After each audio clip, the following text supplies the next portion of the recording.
Chapter 22. I begin to feel that I was getting somewhere in my own thinking. I had even been able to touch on my personal experience at the Priory with some degree of detachment. I was pushed further along in my own questions by the judgments of a few people. There are a number of well-informed and sophisticated people. Gurdjieff would have called them derisively the intelligentsia, who know something about Gurdjieff, and almost all of them know, for instance, that Catherine Mansfield, A.R. Oraj, and P.D. Uspensky were associated with him at one time or another. Many of these people will say, when Gurdjieff's name is mentioned, "Oh yes, he's the man who killed Catherine Mansfield." That is a direct quote, and oddly, the judgment is nearly always phrased in those exact words. Because of this rather common catchphrase judgment of him, it seems a good place for another to look at him. Let me say, first of all, that I feel no great defensive urge to clear Mr. Gurdjieff of this accusation, which is perhaps less an accusation than a handy and rather dramatic means of identifying him.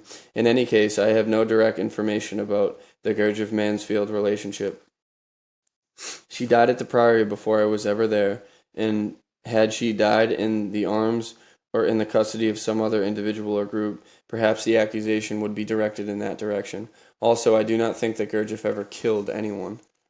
I bring up the subject of Catherine Mansfield mostly because there has been a good deal of notoriety concerning their association. The surest and quickest approach to the Mansfield-Gurdjieff relationship must, it seems to me, be through Miss Mansfield's own words. Unfortunately, perhaps, Mr. Gurdjieff left no reports on the subject. So to quote Miss Mansfield, "I am going to Fontainebleau next week to see Gurdjieff. I will tell you about it. Why am I going? From all I hear, he is the only man who understands there is no division between body and spirit, who believes how they are related. You remember how I have always said doctors only treat half, and you replied, 'It's up to you to do the rest.' It is. That's true. But first I must learn how. I believe Gurdjieff can teach me. What other people say doesn't matter. Other people matter not at all."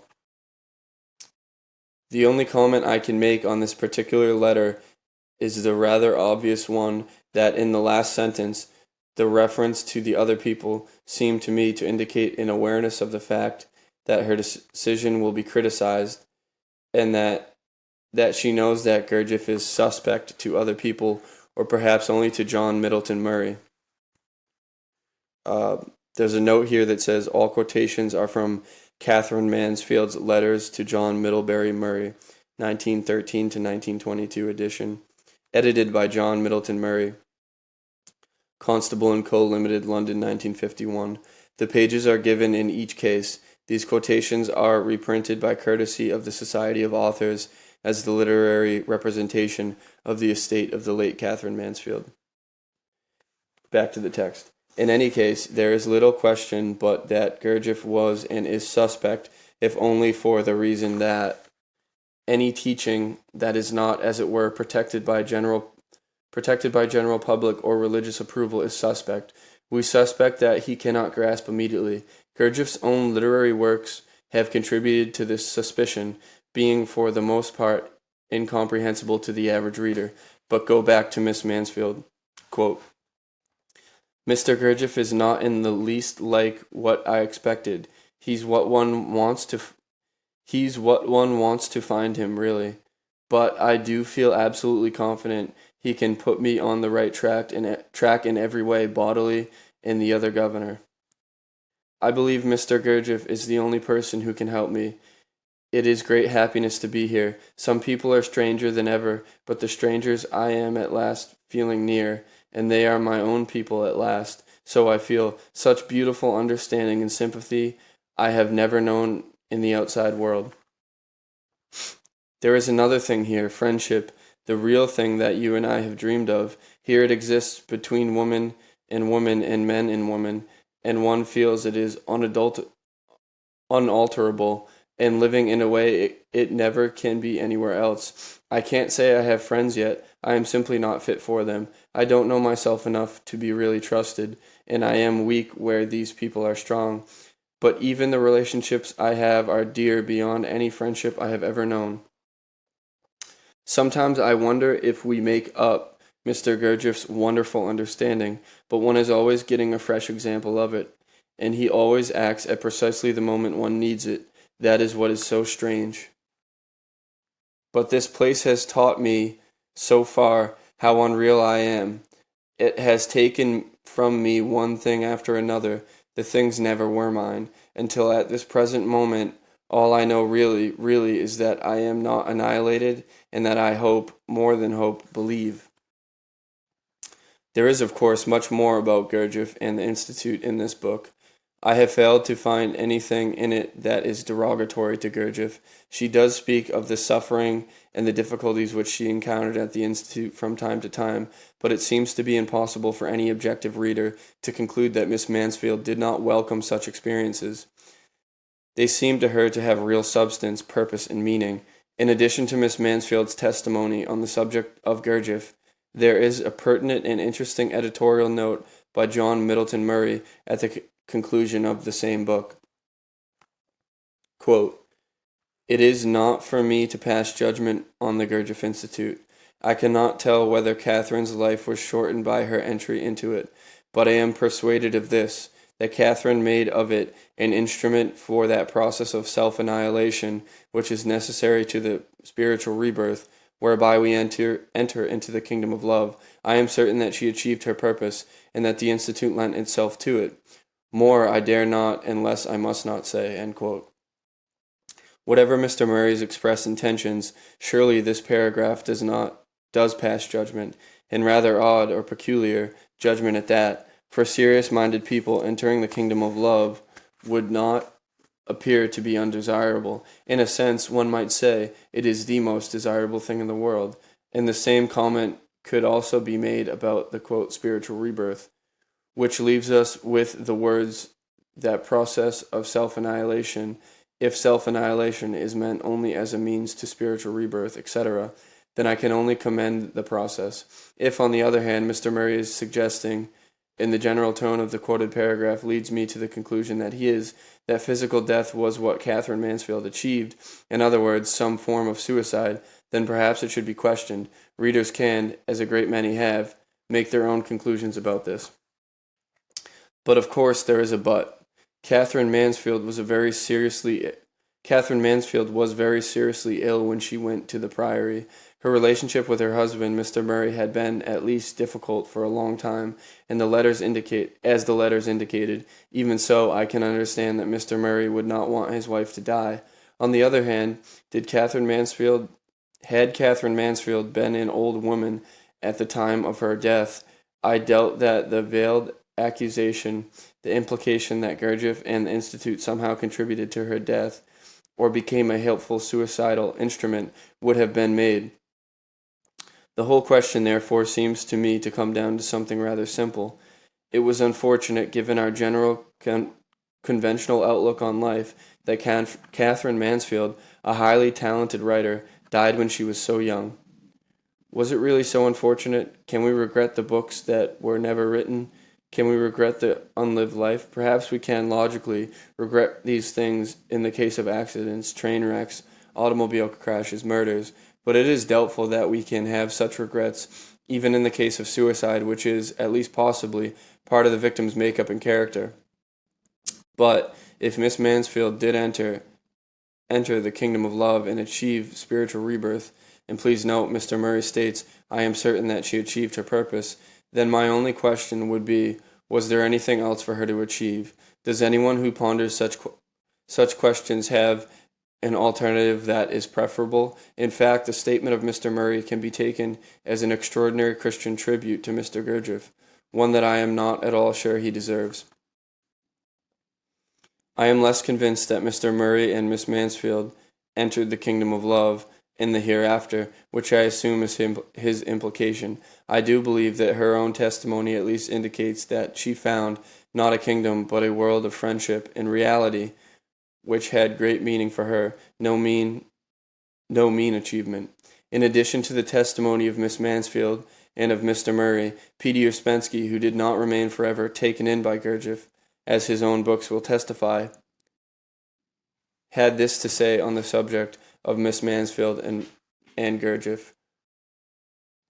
And there's a footnote here. Uspensky, PD, In Search of the Miraculous, Fragments of an Unknown Teaching, Routledge and Kegan Paul, London, 1950. So this is a quote from that text.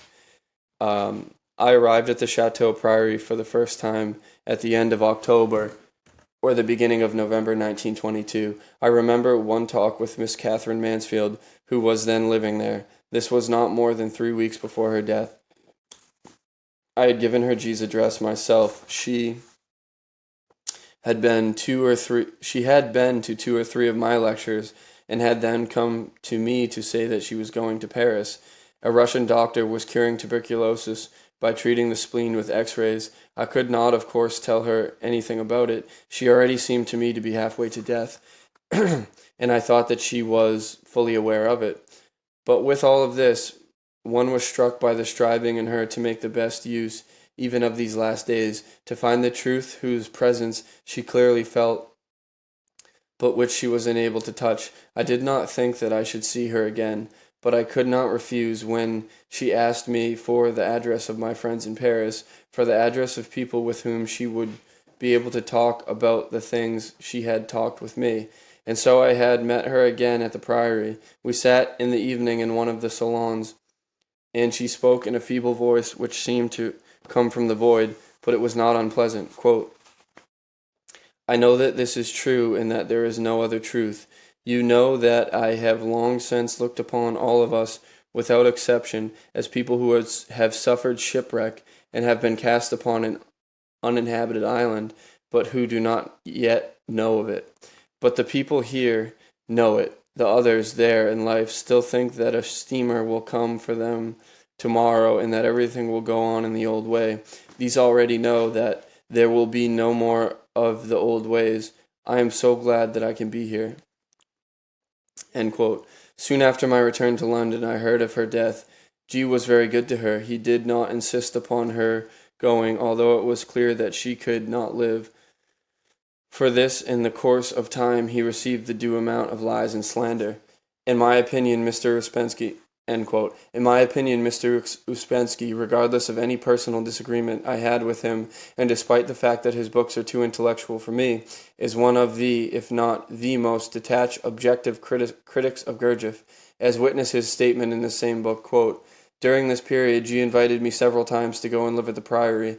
There was a good deal of temptation in this. At the same time, I could not fail to see, as I had seen in Essentuki in 1918, that there were many destructive elements in the organization of the affair itself, and that it had to fall to pieces. End quote. In the final effort to be completely fair to Mr. Murray and to those who still assume that Mr. Gurdjieff killed Miss Mansfield, let us go back to the Priory and to Mr. Gurdjieff himself.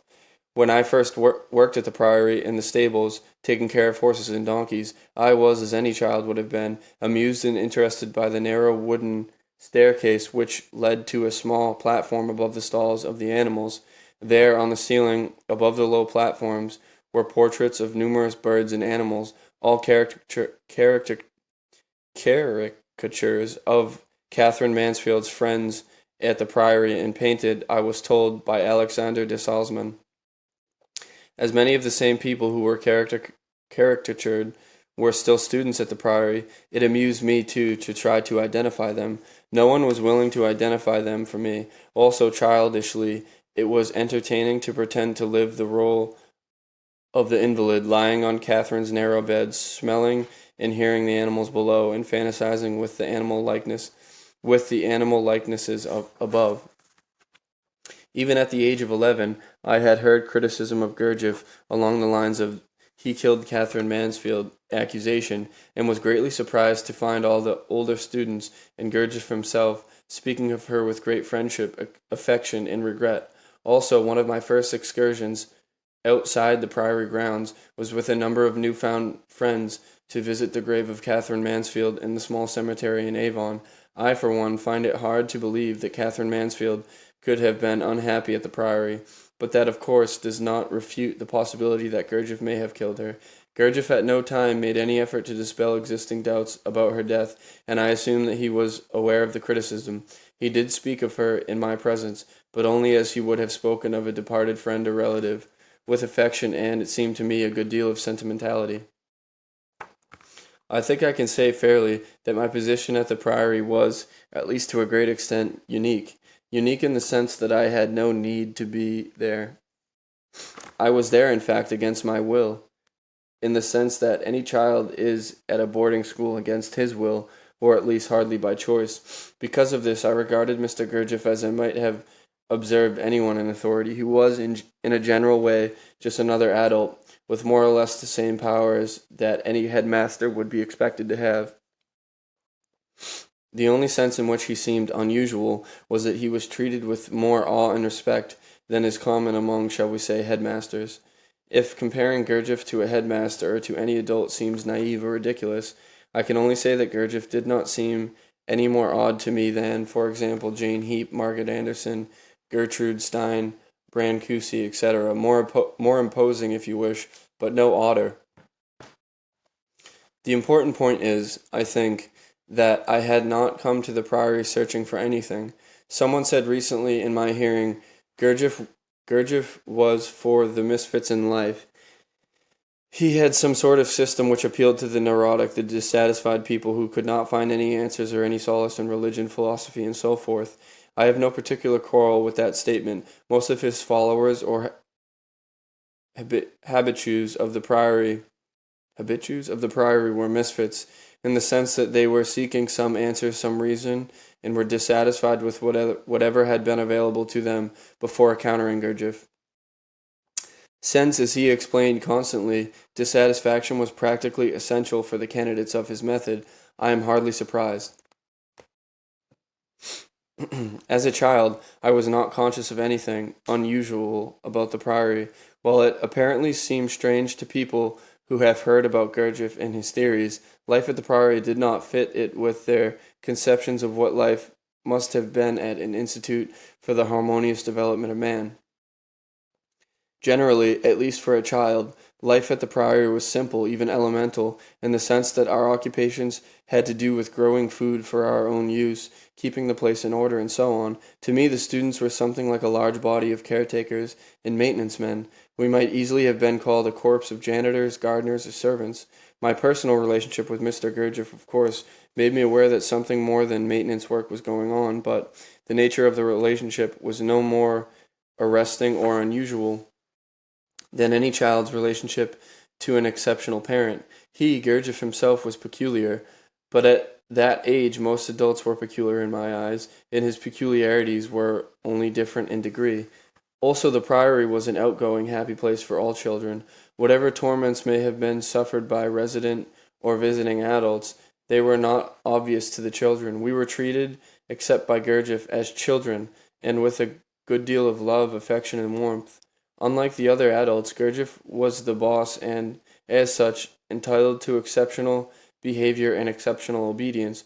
We thought of him as a kind of god, or perhaps an all-powerful king, despotic, certainly, but also humorous, kind, affectionate, and frequently very funny. More than that, he seemed absolutely trustworthy and, to us, logical and right. If, at 11, I could have understood what was supposedly being taught at the Priory, I might have been baffled and confused. Since I didn't, I was only aware of being in a good place with a good man. Unusual, if you wish, but so much the better. I had a natural child's respect for his unquestioned authority and for his eccentricities. They merely made him that much more interesting. Also, he was unpredictable, which, contrary to popular belief, was not at all frightening. It was far more stimulating than the activity of all the predictable adults. Although predictable, they were incomprehensible and rather boring. Most adults are, a fact which seems to escape us in childhood or in old age. But with Gurdjieff, we never knew what was going to happen next, and when it did, it was usually exciting and almost always amusing. Sometimes he made it a magic world for children. Imagine a man wild and wonderful enough to buy 200 bicycles and make everyone ride them. What child could resist that alone? If this digression seems overlong, may I justify it by saying that I have tried to give a picture of the Priory as I knew as I saw and knew it as a child, about 1 year after Catherine Mansfield's death there. And to touch on that death once more, one important thing in the question was Gurdjieff's own attitude towards death itself. Mr. Murray may be quite right. In fact, I think he is right in at least part of his judgment about the Institute when he says that the Institute lent itself to her death wish, as it were. Gurdjieff obviously did not place any great value on the prolongation of individual human life. Excuse me. His insistence upon the necessity to be constantly aware of the fact of one's death could be a dangerous thing for many people, of course. If the death wish is as strong as some psychologists and doctors would have us believe, his insistence that one must look it in the face could strengthen that fertile wish. But such thinking fails to admit that perfectly obvious fact that everyone is going to die anyway, and why not admit that fact and live with it?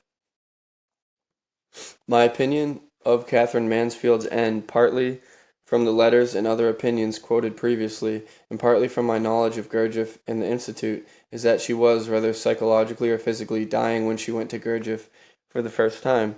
Someone other than Gurdjieff, and here is where I seem to be in agreement with Mr. Murray, might have made a great effort to save her life or to prolong it.